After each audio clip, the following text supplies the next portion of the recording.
جھنڈے اتارنا سیاسی اور جھنڈے لگانا سیاسی، اس پر بھی بڑی ایک معاملات ہے۔ جو نیوٹرل طرز نگار ہے وہ کہہ رہے ہیں جھنڈے لگانے اور اتارنے کے پیچھے پرفارمنس ہونے چاہیے۔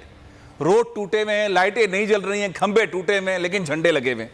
اب وہ دونوں پارٹیاں یا تینوں پارٹیاں، ساری پارٹیاں پرفارمنس کے اوپر جھنڈے لگائیں، تختیاں لگائیں تو اچھا لگتا ہے۔ کراچی میں جو صورتحال ہے شہر کی وہ بہت ہی بری ہے، لیکن جھنڈے لگے ہوئے ہیں۔ خیر، شمیم نقوی صاحب آپ اپنی بات پوری کریں، پھر سردار نزاکت صاحب بھی کچھ کہنا چاہتے ہیں۔ جی ابھی یہ صاحب کراچی کے حالات کے اوپر کچھ روشنی ڈال رہے تھے۔ کراچی کے لوگ احمق نہیں ہیں، they are not idiots mister Bilawal. شہر میں پانی چاہیے 1.2 ملین گیلنز روزانہ، 12 لاکھ دیتے آپ کتنا ہے؟ 5 لاکھ۔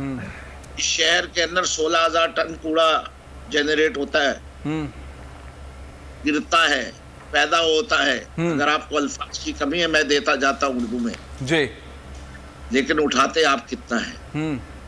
آپ نے 14 سال میں کوئی گاربیج سینٹر بنایا جس میں گاربیج کو جو ہے ریسائیکل کرنے کی کوشش کی ہو؟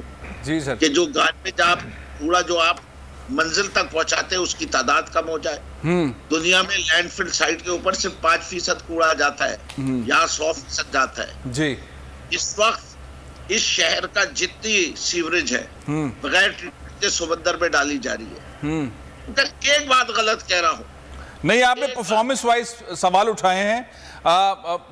صدر نزاکت صاحب، پرفارمنس پاکستان پیپلز پارٹی کی حکومت کی ٹھیک نہیں رہی، جو سوال اٹھا رہے ہیں اس کے اوپر بسوں کا معاملہ ہے، سڑک کا معاملہ ہے، سورج کا معاملہ ہے، بہت سارے ایسے ایشوز ہیں جس کے اوپر پاکستان پیپلز پارٹی کے خلاف، سندھ حکومت کے خلاف احتجاج ہے، اس لیے احتجاج نکل رہا ہے۔ دیکھیں، سندھ حکومت کے خلاف احتجاج کرنا پاکستان تحریک انصاف کا حق ہے، ان کو کرنا چاہیے، اور سندھ گورنمنٹ ان کو پوری طرح سے فیسیلیٹیٹ کرے گی۔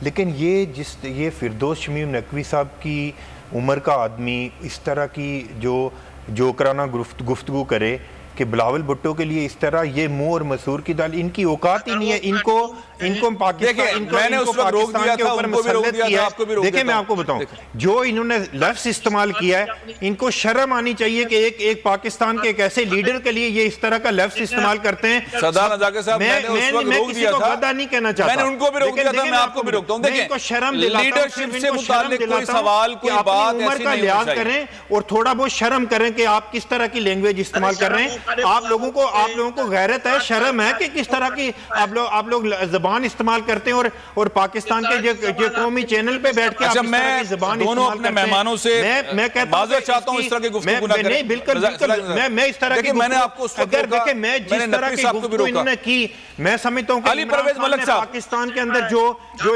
علی پرویز ملک صاحب، آپ کا پوائنٹ آ گیا، آپ کا پوائنٹ آ گیا۔ نقوی صاحب نے بھی جو بات کرنی تھی کر لی، لیکن یہ کسی بھی لیڈرشپ سے متعلق سیاستدانوں کو اس طرح کی گفتگو نہیں کرنی چاہیے۔ علی پرویز ملک صاحب، یہ جو سندھ کے اندر ہو رہا ہے، اس کانفرنس میں کارٹون کا ہے۔ اچھا، میں نقوی صاحب، آپ ہیں ہی کارٹون، آپ ہیں جوکر۔ نزاکت صاحب، کس طرح کی نزاکت صاحب یہ بہت ہیں، نزاکت صاحب کی آپ نے گفتگو، نزاکت صاحب کی آواز بند کریں۔ سبسکرائب کریں اور بیل دبائیں تاکہ کوئی خبر رہ نہ جائے۔